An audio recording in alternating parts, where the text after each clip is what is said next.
नमस्कार खबरों के इस बुलेटिन च तुहाडा स्वागत है। मैं हाँ गीता सक्सेना। पहला पेश ने चोण ਦੀਆਂ खबरां।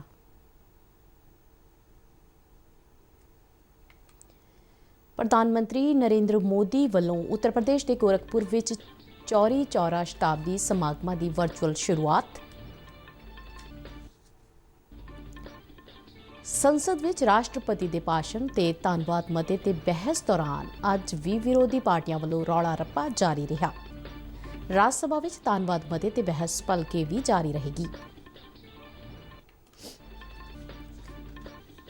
गृह राज मंत्री जी किशन रेड्डी ने राज सभा में जम्मू कश्मीर मुड़ गठन सोध बिल 2021 पेश किया।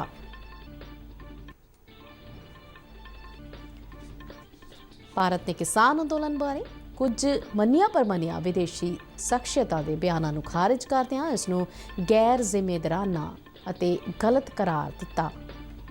विदेश मंत्रालय ने लोगों को सोशल मीडिया के हैशटैग राही मैसेज पाने तो पहला सही तथ्य जानने और पूरे मामले की सही समझ प्राप्त करने लई कहा।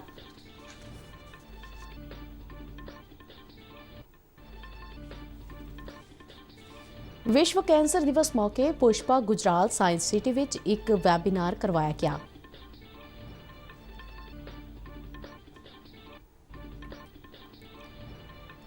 भारत और इंग्लैंड विचाले 4 टैसट मैचों की लड़ी का पहला मैच भलके चेन्नई के MA चिदंबरम स्टेडियम विच शुरू होगा।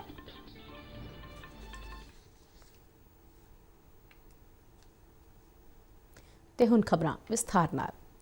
प्रधानमंत्री नरेंद्र मोदी ने वीडियो कॉन्फ्रेंसिंग राही उत्तर प्रदेश के गोरखपुर विच चौरी चौरा शताब्दी समागमां का उद्घाटन किया।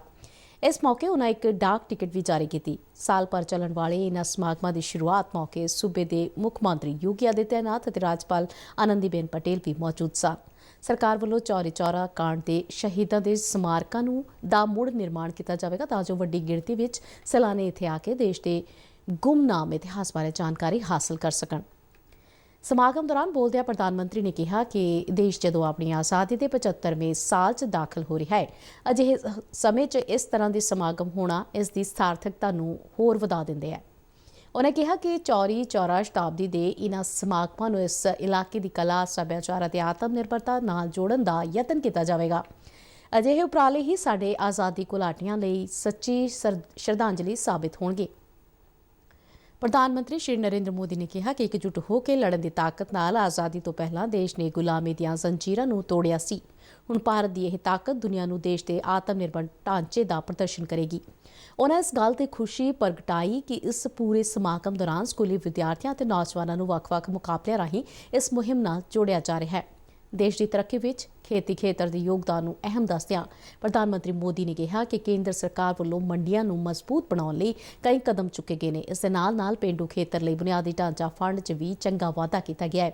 प्रधानमंत्री ने कहा कि किसानों नूं आर्थिक पक्षों मजबूत बनाउण लई कई कदम चुके गए हैं। मंडियां किसानों के फायदे का बाजार बन सकन, इसलिए 1000 होर मंडियां नूं इनाम नाल जोड़िया जा रहा है। भारत सरकार के शिक्षा मंत्रालय ने भी आजादी के 75 साल पूरे होने पर युवा लेखकों को स्वतंत्रता सेनानियों पर किताब लिखने के लिए, घटनाओं पर किताब लिखने के लिए, शोध पत्र लिखने के लिए आमंत्रित किया है। चौरी चौरा संग्राम के कितने ही ऐसे वीर सेनानी हैं जिनके जीवन को आप देश के सामने ला सकते हैं। चौरी चौरा शताब्दी के इन कार्यक्रमों को लोकल कला, संस्कृति और आत्मनिर्भरता से जोड़ने का प्रयास किया गया है। ये प्रयास भी हमारे स्वतंत्रता सेनानियों के प्रति हमारी श्रद्धांजलि होगी। राज सभा में राष्ट्रपति के भाषण से धन्यवाद मते ते चर्चा अज मुड़ शुरू हुई। अज भी विरोधी पार्टियां ने खेती कानूनों नूं वापस लैण की अपनी मंग जारी रखी। विरोधी मैंबरां दा कहना सी कि खेती बिलां नूं सिलेक्ट कमेटी कोल भेजा जाए। चर्चा में हिस्सा लैंदिआं केंद्रीय पैट्रोलीयम मंत्री धर्मेंद्र प्रधान ने जोर दे के कहा कि केंद्र देश के किसानों नूं घट्टो घट्ट समर्थन मुल यकीनी बनाउण लई वचनबद्ध है।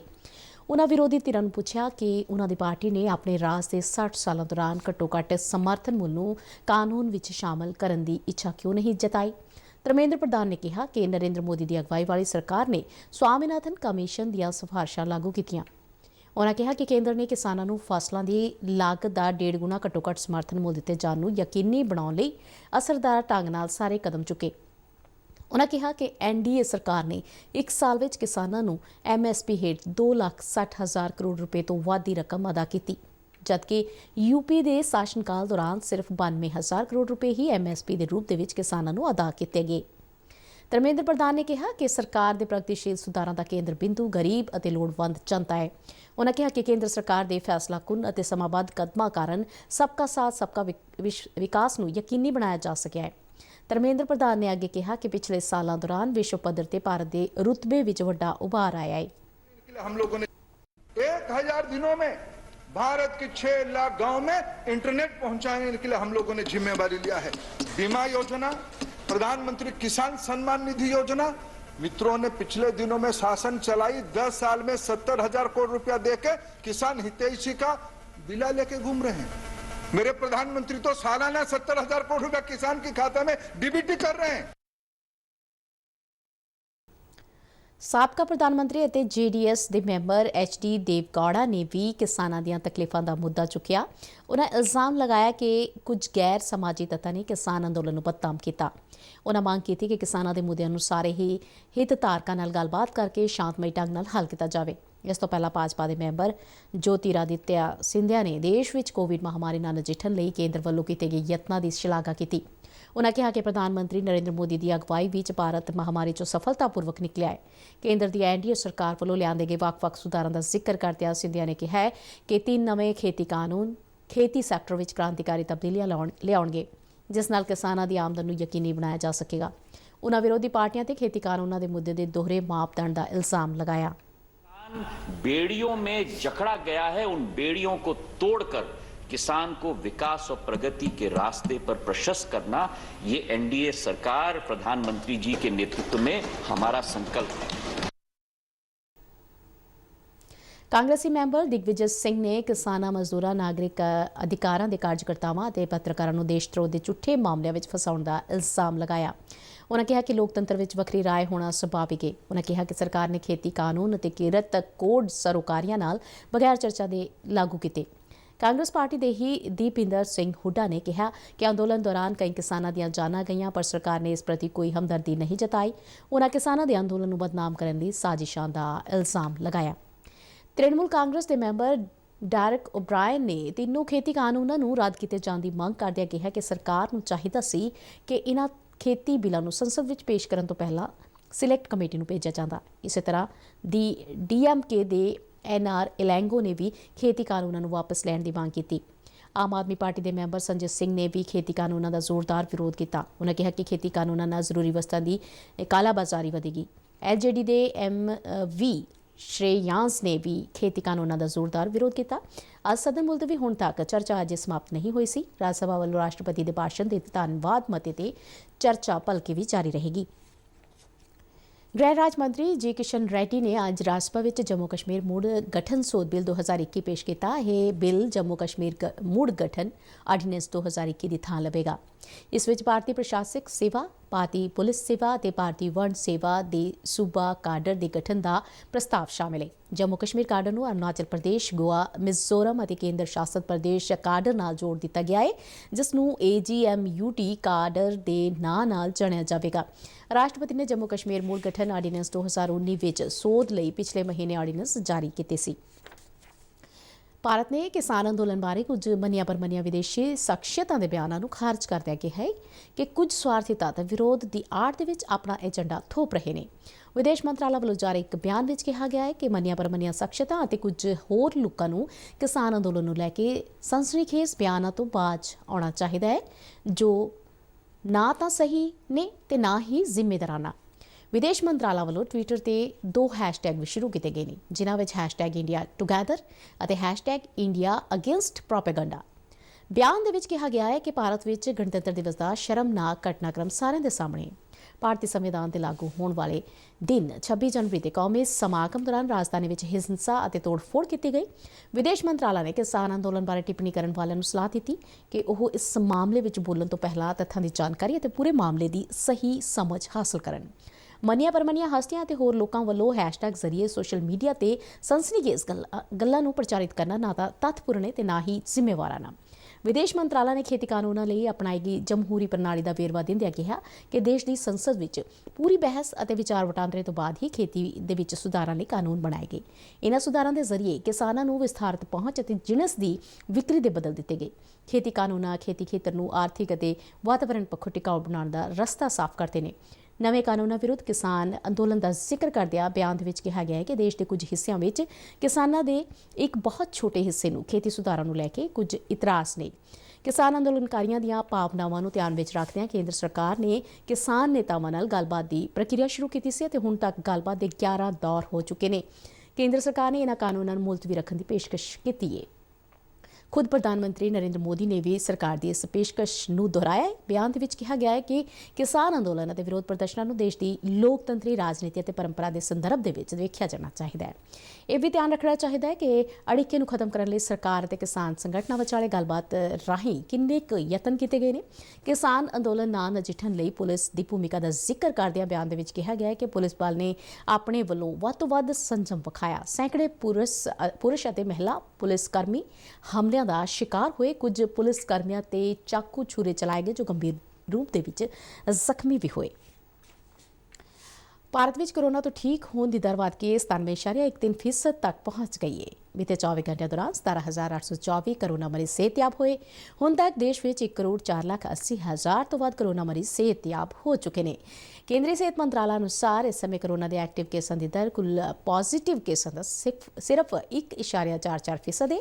देश में मौजूदा समय 1,55,000 तो वध एक्टिव कोरोना मामले मौजूद ने। बीते 24 घंटे दौरान देश के 12,899 नवे कोरोना मामले सामने आए, जिस नाल हुण तक कोरोना की पुष्टि वाले कुल मामलों की संख्या 1,07,90,000 तो पार हो गई है। भारत के कोरोना की मौत दर घट के 1.43% रह गई है, जो विश्व दी सब तो घट कोरोना मौत दरां दे विच शामिल है।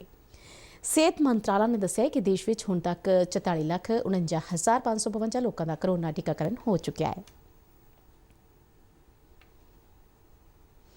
विश्व कैंसर दिवस मौके अज पुष्पा गुजराल साइंस सिटी कपूरथला में कैंसर पर एक वैबीनार करवाया गया, जिस में 300 तो वध स्कूली बच्चों के अध्यापकों ने हिस्सा लिया। Indian Council of Medical Research के राष्ट्रीय कैंसर रजिस्टर्ड प्रोग्राम 2020 और National Centre for Disease Informatic and Research Bengaluru वालों जारी आंकड़ियां मुताबक इस समय भारत के कैंसर की नामुराद बीमारी तो पीड़ित लोगों की गिणती 13,09,000 है। 2025 के वध के 15,07,000 तक पहुंच जाएगी। मर्दों में ज्यादातर गले, मूँह, फेफड़ियां ते पेट का कैंसर वेखण दे विच आउंदा है, जबकि औरतों में छाती, बच्चेदानी और मूँह का कैंसर पाया जाता है। कैंसर का मुख्य कारण तंबाकू का सेवन है। वैबीनार दौरान अपने लैक्चर में जवाहर लाल नेहरू कैंसर हस्पताल और खोज केंद्र के मुखी और सीनियर विज्ञानी डॉक्टर नारायण गणेश ने कैंसर और कैंसर विरोधी भोजन बारे विस्तारपूर्वक दस्सिया। उन्हें कहा कि साडा भोजन बहुत हद तक कैंसर लिए जिम्मेवार है। उन्होंने दस्सिया कि कुछ भोजन कैंसर नूं रोकते नहीं, जबकि कुछ नूं खाण दे नाल कई तरह के कैंसर रोगों का जन्म होता है। डॉक्टर नारायण गणेश ने कहा कि सही पोषण, चुस्त दुरुस्त रहन सहन, चंगी नींद, भावनात्मक सेहत और संतुलित भोजन की वरतों नाल कैंसर ते काबू पाया जा सकता है। वैबीनार में बोलदे विश्व कैंसर केयर के ग्लोबल अंबैसडर कुलवंत सिंह धालीवाल ने कहा कि भारत की 70% वसों पिंडों में रही है, जबकि कैंसर मुक्त दियाँ 95% सहूलतां शहरों में ने। यही कारण है कि शहरों के मुकाबले पिंडों में कैंसर ना मरण वाले लोगों की गिणती ज्यादा है। पिंडों के अज्ञानता कारण भी कैंसर के लक्षणों को नज़रअंदाज कर जाते हैं और इलाज लिए पुराने नुस्खियां और जादू टूने के चक्कर के फस जाते हैं। उन्होंने कैंसर की पछाण के लिए ਵੱਖ-ਵੱਖ तरह के टैसटां बारे विस्तारपूर्वक दस्सिया। पुष्पा गुजराल साइंस सिटी की डायरैक्टर जनरल डॉक्टर नीलिमा चैरथ ने कैंसर प्रति जागरूकता की लोड़ पर जोर दिता। उन्हें कहा कि जागरूकता नाल असीं कैंसर के लक्षणों पहलों ही पछाण सकांगे ते इलाज छेती शुरू किया जा सकेगा। नीलिमा चैरथ ने कहा कि साइंस सिटी पाईवाल एजेंसियां दे नाल रल के मोबाइल साइंस एग्जीबिशनां राहीं लोकां नूं कैंसर बारे जागरूक करने लई हमेशा तत्पर है। साइंस सिटी के डायरैक्टर डॉक्टर राजेश गरोवर ने कहा कि कुदरती भोजन नाल कैंसर के खतरे नूं घट किया जा सकता है। इस दे नाल ही खबरां दा यह बुलेटिन खत्म हुंदा है। इजाजत दिओ, नमस्कार।